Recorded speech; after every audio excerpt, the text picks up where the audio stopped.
unemployment problem and all these drugs. ఈరోజు తెలంగాణ రాష్ట్రం ఏ ఎన్నికల ప్రణాళిక తెలంగాణ రాష్ట్ర అభివృద్ధి కోసం తీసుకున్నామో బ్రహ్మకుమారిస్ తీసుకున్న ఎజెండా కూడా సరిగ్గా అదే విధంగా ఉన్నది. నేను చాలా సంతోషంగా నేను ఈ వేదిక మీద నుంచి మీతో పంచుకోదలుచుకున్నాను. తెలంగాణ రాష్ట్ర ప్రభుత్వం స్పష్టంగా చెప్పింది, తెలంగాణ రాష్ట్రంలో గంజాయి డ్రగ్స్ గురించి ఎవరైనా ఆలోచన చేయాలన్నా, నిద్రలో ఆలోచన చేయాలన్నా భయపడాల్సిన పరిస్థితులు కల్పిస్తాము అని చెప్పినాం. అందుకే Telangana anti narcotics bureau DGP కార్డర్ ఆఫీస్తోని వందలాది మంది అధికారులను కేటాయించి ఒక ప్రత్యేకమైన ఆర్గనైజేషన్ మొదలుపెట్టి ఈరోజు తెలంగాణ రాష్ట్రం మూలన ఈ గంజాయి మూలాలను, డ్రగ్స్ మూలాలను ఏరివేసే కార్యక్రమాన్ని తీసుకున్నాం. నాకు చాలా సంతోషం కలిగింది.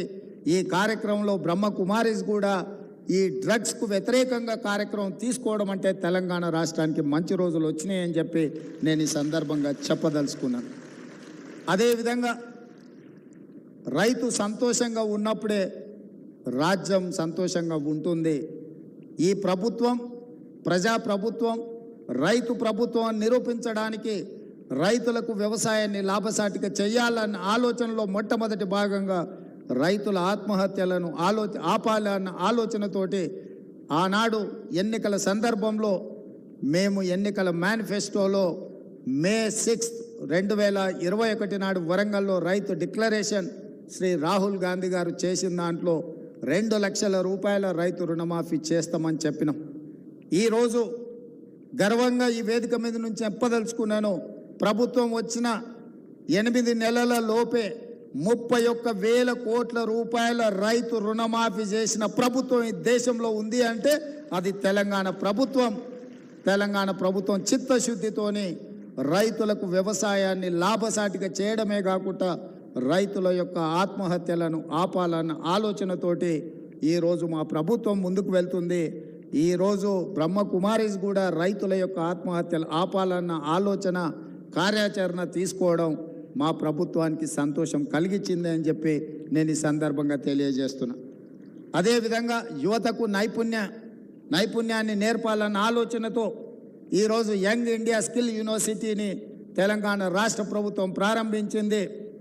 ఈరోజు ఎయిర్పోర్ట్కు కూతవేటి దూరంలో ముచ్చర్ల దగ్గర మేము ఫ్యూచర్ సిటీని నిర్మిస్తున్నాం. ఫ్యూచర్ సిటీలో ఈ యూనివర్సిటీ కోసం 60 ఎకరాల భూమి కేటాయించి దాదాపుగా 300 కోట్ల రూపాయలతో యూనివర్సిటీ నిర్మాణానికి నిధులు కేటాయించడమే కాకుండా ఆ యూనివర్సిటీకి చైర్పర్సన్గా Mahindra automobile industry chairperson Anand మహేంద్రాని మేము రిక్వెస్ట్ చేస్తే వారు చైర్పర్సన్గా యూనివర్సిటీకి ఒప్పుకున్నారు. కో చైర్పర్సన్గా శ్రీనిరాజ్ గారు ఉన్నారు. పరిశ్రమలలో ప్రముఖులైన వ్యక్తులను ఇందులో డైరెక్టర్లుగా తీసుకున్నాం.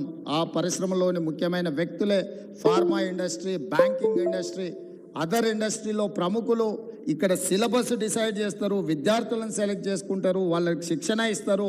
శిక్షణ తర్వాత వాళ్ళందరినీ వాళ్ళ యొక్క సంస్థలలో ఉద్యోగాలు ఇవ్వడానికి ఇలా యంగ్ ఇండియా స్కిల్స్ యూనివర్సిటీని మేము ప్రారంభించినాం. ఈరోజు ఇక్కడ బ్రహ్మకుమారిస్ కూడా ఈ యువతకి ఇట్లాంటి శిక్షణ ఇవ్వాలి, యువతని ఒక అభివృద్ధి పదం వైపు నడిపించాలన్న ఒక ఆలోచన మా ప్రభుత్వం యొక్క ఆలోచన, బ్రహ్మకుమారి గారి యొక్క సందేశం ఒకే విధంగా ఉంది. ఈరోజు తెలంగాణ ప్రభుత్వం యొక్క ఎజెండాకు మార్గదర్శకంగా బ్రహ్మకుమారిస్ నిలబడడం, అలాంటి కార్యాచరణ తీసుకోవడం మా ప్రభుత్వానికి చాలా సంతోషం.